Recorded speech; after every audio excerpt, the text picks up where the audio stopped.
सर्दियों के दिन ठेठ बाला मोची दरख्त के नीचे अपनी छोटी सी दुकान में जूतों की मरम्मत करने में मसरूफ था।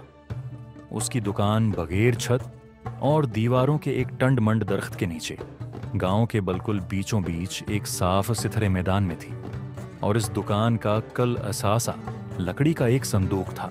जब बाला काम खत्म कर लेता था तो अपनी सारी चीजें इस संदूक में बंद करके उसकी कंडी लगा दिया करता था और यूं दुकान बंद हो जाती थी। दोपहर का वक्त हो गया था और सर पर सूरज भी चमक रहा था, मगर बाला फिर भी सर्दी महसूस कर रहा था।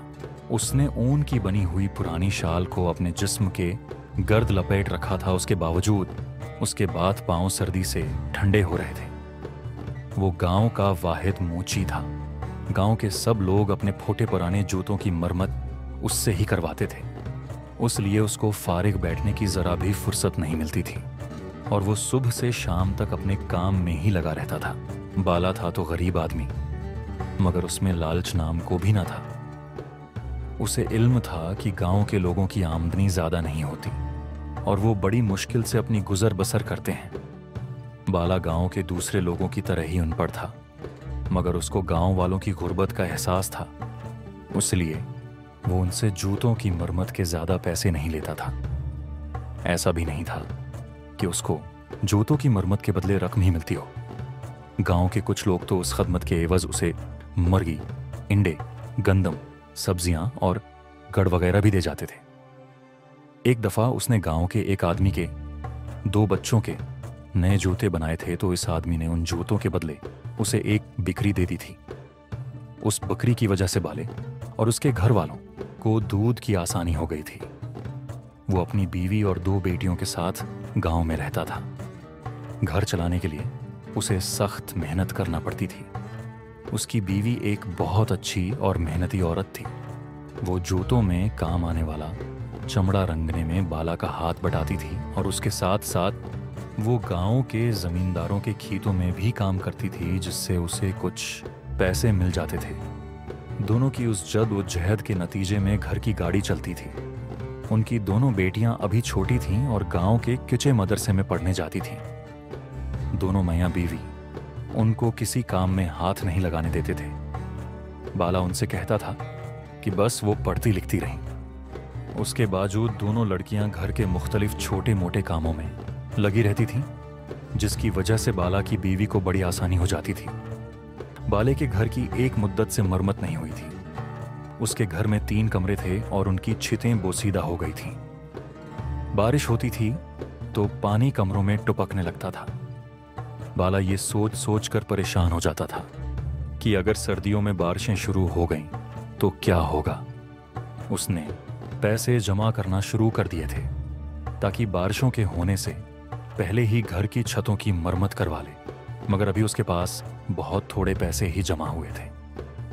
वो उसे मकसद के लिए अब सूरज गुरूब होने तक काम में लगा रहता था ताकि कुछ फाजिल रकम हासिल हो जाए जो छतों की मरम्मत में काम आए। थोड़ी देर ही गुजरी थी कि उसकी बीवी उसका खाना लेकर आ गई।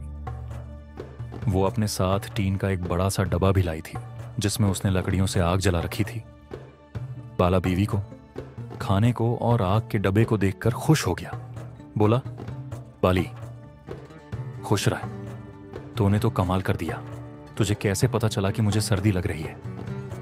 बाली अपनी तारीफ सुनकर शर्मा गई। खुश होकर बड़े प्यार से बोली, बाले जैसी सर्दी यहां है, वैसी सर्दी घर पर भी है। मैंने सोचा कि तो सर्दी में काम कर रहा होगा, इसलिए मैं डब्बे में आग जलाकर ले आऊं। ये कहकर उसकी बीवी ने खाना खोलकर उसके सामने रख दिया और बोली, पहले तो खाना खा, मैं घर जाती हूं। दोनों बच्चियां मदरसे से वापस आने वाली होंगी, उन्हें भी खाना देना होगा। बाले ने कहा, ठीक है तो जा, मगर बाली ये सुन ले कि तो मेरी खातिर बहुत तकलीफें उठाती है। मुझे तो उसका अफसोस होता है कि मैं तुझे कोई सुख नहीं दे सका। बस तो देखती रह, जैसे ही घर की छतों की मरम्मत हो जाती है मैं फिर पैसे जमा करूंगा और उनसे तेरे लिए सोने की बालियां और हाथ के कड़े बनवाऊंगा। उसकी बीवी बोली, तो हमारे लिए ही तो सुबह से शाम तक काम में लगा रहता है। अल्लाह का शुक्र है कि मैं बहुत सिख में हूं। हमारी बच्चियां पढ़ लिख रही हैं। मुझे ना बालियां चाहिए और न कड़े। अब तो ओढ़ने पहनने की बारी हमारी बच्चियों की है। बाला सर हिलाकर जग के पानी से हाथ धोने लगा और फिर खाने में मसरूफ हो गया। उसकी बीवी उठकर घर चली गई। जिल्द ही खाने से फारिग हो गया और दोबारा काम में लग गया। ज्यादा देर नहीं गुजरी थी कि उसको दौर से बहादुर आता दिखाई दिया। वो बाला के करीब ही एक घर में रहता था और ईंटों के एक भट्टे पर मजदूरी करता था। उसके हाथ में एक थैला था। करीब आकर उसने वो थैला बाले के लकड़ी के संदूक पर रख दिया और खुद जमीन पर आलती पालती मारकर बैठ गया। बाले ने वो जोता जिसकी वो मरम्मत कर रहा था एक तरफ रखा और बोला, बहादुर भाई कैसे आना हुआ? बहादुर ने धीरे से कहा, परसों दूसरे गांव से लड़के वाले शादी के लिए मेरी बड़ी लड़की को देखने के लिए आ रहे हैं, उसलिए जूते मरम्मत करवाने के लिए लाया हूं। लड़के वाले आएंगे तो उन फटे हुए जूतों में उनके सामने जाते हुए शर्म आएगी। उसने अपना पांव आगे करके कहा। बाले ने देखा उसने जो जूते पहने हुए थे वो इंतहाई बदनिमा और खुस्ता थे। बाला ने खामोशी से वो थैला उठाया जिसमें बहादुर मरम्मत करवाने के लिए जूते लाया था। ये जूते भी नहाहत खस्ता हालत में थे। ऊपर का चमड़ा पुराना हो गया था मगर फुटा नहीं था। उसने उन्हें पलट कर देखा तो दोनों जूतों के तले फटे हुए थे। बाले की तजुर्बाकार इंगलियों ने जूतों के चमड़े को छूकर अंदाजा कर लिया था कि वो हर्न की खाल के बने हुए थे, जो निहायत नरम, मजबूत और हल्की होती है। दूसरी बात जो बाले ने महसूस की वो ये थी कि हिरन की खाल के बने हुए जूते अग्रचा हल्के फल्के होते हैं, मगर ये जूते उसे कुछ ज्यादा ही वजनी लगे। उसने इस बात पर कोई ध्यान नहीं दिया। जब बहादुर ने जूतों में बाले का उन्हमाक देखा तो वो परेशान हो गया। उसको ये डर था कि इतने खराब जूते देखकर बाला उनकी मरम्मत से इनकार न कर दे, उसलिए वो बड़ी लिजाजत से बोला, बले भाई जूते बहुत पुराने हैं, उनको मैंने घर में पड़े पुराने सामान से निकाला है। ये जूते मेरे दादा के थे और किसी जमाने में बहुत अच्छी हालत में थे। दादा के इंतकाल के बाद मेरे अब्बा ने पहन पहन कर उनका ये हाल कर दिया था। अगर बेटी की बात पक्की होने की तकरीब ना होती तो मैं कभी भी ऐसे फटे पुराने जूते लेकर तुम्हारे पास नहीं आता। बस ये समझ लो इज्जत का मामला है। बाला उसकी बात सुनकर रंजीदा हो गया। उसने कहा, ये जूते हिरन की खाल के बने हुए हैं और हिरन की खाल के जूते बहुत कीमती होते हैं। तुम्हारे दादा तो काफी पैसे वाले होंगे। बहादुर ने बड़े फख्र से कहा, वो बहुत बड़े जमींदार थे। उस गांव की बहुत सी जमीनें उन्हीं की मुल्कियत थीं। उनके मरने के बाद मेरे बाप ने सारी जमीनें बेचकर उनके पैसे अपने दोस्तों पर उड़ा दिए थे। अगर वो संभल कर चलते तो हमारा ये हाल ना होता। उसकी शर्मिंदगी महसूस करके बाला ने उसकी तसल्ली के लिए कहा, तुम फिक्र मत करो, उन जूतों को तो मैं ऐसा कर दूंगा कि देखने वाले देखते रह जाएंगे। इसकी बात सुनकर बहादुर ने नजरें झुकाकर कहा, और बाले भाई एक बात और है, उनकी उजरत में बाद में दूंगा। अभी तो लड़के वालों के खाने का भी इंतजाम नहीं हुआ है। वो भट्टा जहां मैं काम करता हूं, अब मैं उसके मालिक के पास जाऊंगा। शायद वो मुझे कुछ रकम धार दे दे और मैं खाने का इंतजाम कर सकूं। बाले ने कहा, देखो बहादुर भाई, जैसी तुम्हारी बेटी वैसी मेरी बेटी, तुम फिक्र मत करना। भट्टे का मालिक भले तुम्हें उधार दे या ना दे, मेरे पास चले आना। मेरे पास कुछ रकम मौजूद है। बारिश में छतें टपकने लगती हैं, उनकी मरम्मत के लिए मैं रकम जमा कर रहा हूं। मरम्मत तो बाद में भी हो जाएगी। उन पैसों को तुम बस अपना ही समझो। तुम आराम से लड़के वालों की दावत का इंतजाम करना। भले की हमदर्दी और मोहब्बत भरी बातें सुनकर बहादुर का दिल भर आया और उसकी आंखें नम हो गईं। वो उसे दुआएं देता हुआ रुखसत हुआ। चूंकि गांव की एक बेटी की शादी का मामला था, इसलिए बाले ने दूसरे जूतों की मरम्मत का काम छोड़ा और बहादुर के जूते लेकर बैठ गया। जोतों के तले तो बिल्कुल भी मरम्मत के काबिल ना थे। वो न सिर्फ बुरी तरह घिस गए थे, बल्कि बीच में से 2 हिस्सों में भी तकसीम हो गए थे। बाले ने अपने लकड़ी के संदूक में से सबसे महंगे वाले तले निकाले।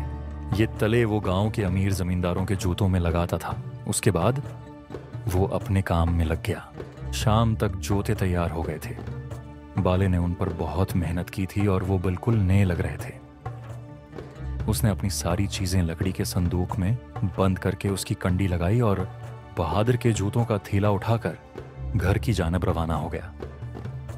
उस पूरी कार्रवाई के दौरान उसके चेहरे पर अजीब से तासरात थे और दब्बे दब्बे जोश के आसार थे, और वो बहुत संजीदा नजर आ रहा था।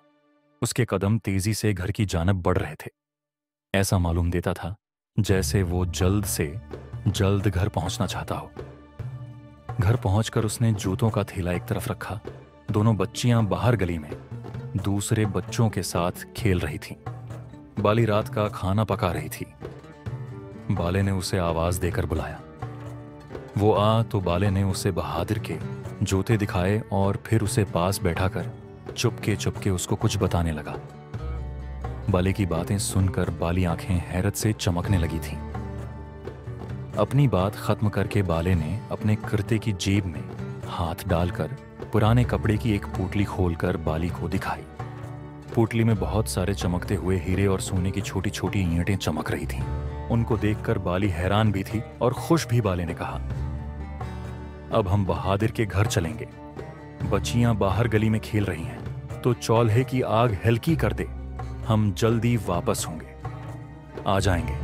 थोड़ी देर बाद बाला अपनी बीवी बाली को लेकर बहादुर के घर पहुंचा। बहादुर घर पर ही मिल गया था और सख्त परेशान और फिक्रमंद नजर आ रहा था। उसने बाले और उसकी को बताया कि उसे भोटे के मालिक ने पैसे देने से इनकार कर दिया है। उसने उसकी बेइज्जती भी की थी कि वो बीवी को इज्जत से बैठाया। उसकी बीवी और बेटियां भी उनके पास आकर बैठ गई थीं। जब सब बैठ गए तो बहादुर ने बाले उधार लेने के लिए हर वक्त मुन्ना उठाकर चला आता है। बाले ने कहा, बहादुर, अल्लाह बहुत रहीम और करीम है। अब मैं तुम सब लोगों को एक अजीब गरीब कहानी सुनाता हूं। यह कहानी सुनकर तुम सब बहुत खुश हो जाओगे। उसकी बात सुनकर बहादुर की बीवी और बेटियां उसे हैरत और दिलचस्पी से देखने लगे। बाली को तो बाला ये बातें पहले ही बता चुका था, इसलिए वो हैरान नहीं हो रही थी। बहादुर की समझ में कुछ भी नहीं आया था। वो मुना खोले वाले की बातें सुन रहा था। इन सब की हैरानी और परेशानी देखकर बाले की बीवी मुस्कुरा रही। बाले ने कहना शुरू किया, बहादुर, तुम्हारे दादा बहुत अमीर आदमी थे। जब मैंने उनके जूतों की चीर फाड़ की तो उनकी एड़ियों में से ये चीजें निकली थीं। उसने कपड़े की वही छोटी सी पोटली निकालकर सरकंडों से बन मूंढे पर रख दी। सब हैरानी से उस पोटली को देख रहे थे। जब बहादुर ने पोटली खोली तो उसमें रखे हुए हीरे और सोने की छोटी छोटी ईंटें देखकर सब हैरान रह गए। बहादुर ने वो पोटली उठाकर बहादुर के हवाले करते हुए कहा, मेरा ये ख्याल है तुम्हारे दादा ने उस दौलत को चोरों और डाकुओं से महफूज रखने के लिए अपने जूतों में छिपा दिया था। इतनी सारी दौलत सामने पाकर बहादुर की हालत देखने से ताल्लुक रखती थी। वो फटी फटी आंखों से उस पोटली को देख रहा था। उसकी बीवी तो इतनी खुश हुई कि चीख चीख कर रोने लगी। जब थोड़ी देर बाद इन लोगों की हालत सुनभली तो बहादुर बाले के हाथ थाम कर रोने लगा। बाले भाई, तुम इंसान नहीं फरिश्ता हो। इसने कहा, तुम्हारा यह एहसान मैं जिंदगी भर नहीं भूलूंगा। तुम्हारे जैसा ईमानदार दूसरा नहीं होगा। बहादुर में तो इस बात पर खुश हूं कि तुम्हारी बेटी के नसीब से यह दौलत तुम्हें मिली है। अब तो तुम उस गांव के बहुत अमीर आदमी हो गए हो। इन चीजों को फरोख्त करके उनसे मिलने वाली रकम से पहले तो बेटी की शादी करना, फिर कोई अच्छा सा काम शुरू कर देना। थोड़ी देर के बाद बाला और उसकी बीवी अपने घर जाने के लिए उठ गए। रास्ते में उसकी बीवी ने कहा, बाले, तुझे ये ईमानदारी किसने सिखाई है? तो चाहता तो उस कीमती खजाने को छिपा भी सकता था, किसी को क्या पता चलता। उनको बीच कर तो घर की छतें ठीक करवा सकता था, मेरे लिए सोने के ज़ेवरात बनवा सकता था। हम अपनी बच्चियों को गांव के नहीं पड़ोस के कस्बे में किसी अच्छे से स्कूल में दाखिल करवा सकते थे। भला इसकी बात सुनकर हंसा फिर सीना तान कर बोला, हमारे घर की छतों की मरम्मत भी होगी, तेरा जीवर भी बनेगा और हमारी बच्चियां कुस्बे के स्कूल में नहीं, शहर के उस स्कूल में भी पढ़ने जाएंगी। और ये सब मैं अपने हाथ के कमाए हुए पैसों से करूंगा। उसकी बात सुनकर उसकी बीवी खुल उठी और बोली, मैं और मेरी दोनों बच्चियां बहुत खुश नसीब हैं। मुझे इतना अच्छा शोहर और बच्चियों को इतना अच्छा बाप मिला है। अपनी तारीफ सुनकर बाला शर्मा गया था। हुए पैसों से करूंगा। उसकी बात सुनकर उसकी बीवी खुल उठी और बोली, मैं और मेरी दोनों बच्चियां बहुत खुश नसीब हैं। मुझे इतना अच्छा शोहर और बच्चियों को इतना अच्छा बाप मिला है। अपनी तारीफ सुनकर बाला शर्मा गया था।